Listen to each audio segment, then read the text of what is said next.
Jadi tujuannya agar Ibu Eli sudah melakukan pembelajaran di kelas saat kegiatan observasi yang saya lakukan kepada Bu Eli nanti. Bu Eli bisa lebih siap, bisa menjadi lebih percaya diri dengan berbagai hal yang sudah kita bahas setelah ini. Begitu ya Bu Eli ya? Baik Bu. Ya. Baik Bu Eli, jadi untuk kegiatan pro-observasi ini ada beberapa pertanyaan yang saya ingin tanyakan kepada Ibu ya. Baik Bu, silahkan. Jadi Bu Eli, untuk pertanyaan pertama, apa sih tujuan dari pembelajaran yang Ibu terapkan di kelas Ibu? Tujuan pembelajaran yang ingin saya terapkan itu yang anak tahu apa fungsi dan bagian-bagian dari tumbuhan. Iya, wah materinya sangat menarik ya Bu ya. Kemudian untuk bagaimana metode pembelajaran yang akan Ibu gunakan? Saya akan menggunakan metode pembelajaran discovery learning. Baik. Saya ingin Ibu memfokuskan pengamatan pada kegiatan diskusi kelompok ya Bu ya. Baik Bu. Baik Bu Eli, untuk strategi pembelajaran, Bu Eli inginnya seperti apa? Untuk strategi pembelajaran, saya akan membuat kelompok seperti yang Bu Devi bilang, dan nanti di situ saya akan memfokuskan pada diferensiasi yang sesuai dengan kemampuan siswa. Oh iya baik, luar biasa sekali ya Bu Eli ya. Kemudian untuk penilaiannya itu gimana Bu? Untuk penilaian mungkin dari kemampuan siswa dalam kolaborasinya dengan teman teman kelompoknya maksud saya, dan mungkin nanti dalam sikapnya juga waktu kegiatan pembelajaran itu. Tepat sekali Bu Eli. Bu Eli sudah merencanakan untuk kelas 4 ya Bu ya. Belajar IPA ya kalau nggak salah ya Bu. Rencananya Bu Eli kapan akan menerapkan pembelajaran itu? Besok Bu. Besok ya Bu. Mungkin cukup sih Bu, pertanyaan dari saya cukup ya. Saya hanya ingin tahu arah pembelajaran Ibu Eli karena saya akan mengamati besok saat Ibu mengajar kelas. Mudah-mudahan besok proses pembelajaran dan pengamatan yang saya lakukan di kelas Ibu Eli berjalan dengan lancar, Bu Eli juga berjalan dengan lancar pembelajaran. Baik Bu Eli, mungkin itu saja yang saya sampaikan. Terima kasih atas waktunya. Ibu bisa menggunakan format pengamatan yang sudah saya kasih ya Bu ya. Baik Bu, terima kasih. Terima kasih ya Bu Eli. Assalamualaikum. Waalaikumsalam warahmatullahi.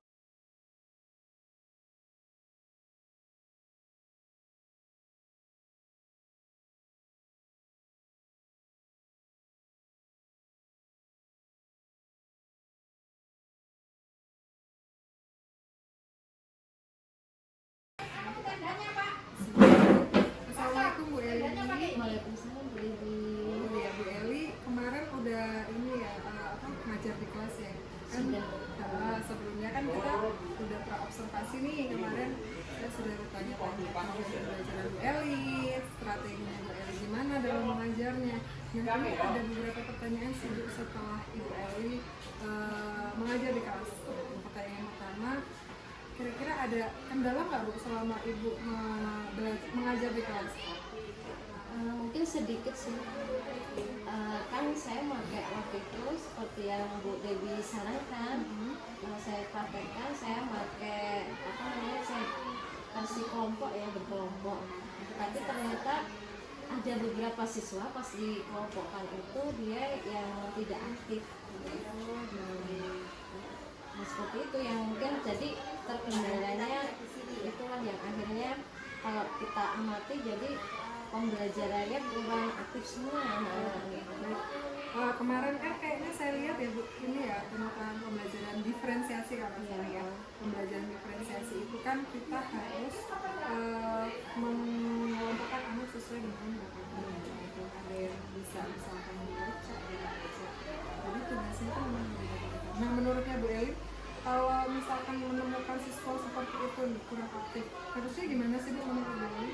Kalau menurut saya mungkin interaksinya ya Bu ya, antara guru dan murid, jadi tidak hanya dari depan mungkin Mbak itu tolong aktif ya, tapi kita lebih ada pendekatan antara guru dan murid. Jadi saya tidak hanya berdiam diri di tempat, ketika mengamati anak saya berjalan, dan mungkin nanti membantu apa sih kesulitan anak, saya tanya kenapa kok cuma dia atau ini gitu, terus saya kasih dia apa motivasi gitu dia. Ya, yang ibu lakukan itu udah luar biasa sih menurut saya ya Bu, karena memang benar kita harus keliling. Kalau misalkan kita bikin pembelajaran diferensiasi emang harus keliling. Jadi kan setiap LKPD biasanya kalau pembelajaran diferensiasi itu dia berbeda-beda. Jadi kadang pertanyaannya tidak sama, karena ya ini benar, ya ini harus keliling. Nah selanjutnya Bu Eli akan bikin strategi apa setelah itu, setelah pembelajaran, biar pembelajarannya sesuai dengan diinginkan. Strateginya kira-kira apa sih setelahnya gitu? Setelah melakukan pembelajaran supaya ke depannya mau gimana? Mungkin dalam penilaian ya, nanti setelah saya nilai gitu, mungkin nanti ada setelah pembelajaran waktu penutup itu ada evaluasinya dengan cara anak-anak memberikan kesimpulan dari pembelajaran tadi, apa yang didapat gitu. Nanti per anak, nggak per anak ya, siapa satu-satu ditunjuk mungkin ya, satu kita kasih kesimpulannya gimana ya. Mungkin jadi saya bisa tahu sampai seberapa sih materi yang saya sampaikan itu bisa, terus juga dengan tanya jawab gitu. Jadi ke depannya baru meminta anak untuk maju ke depan ya. Itu udah sampai mana sih bisanya gitu ya.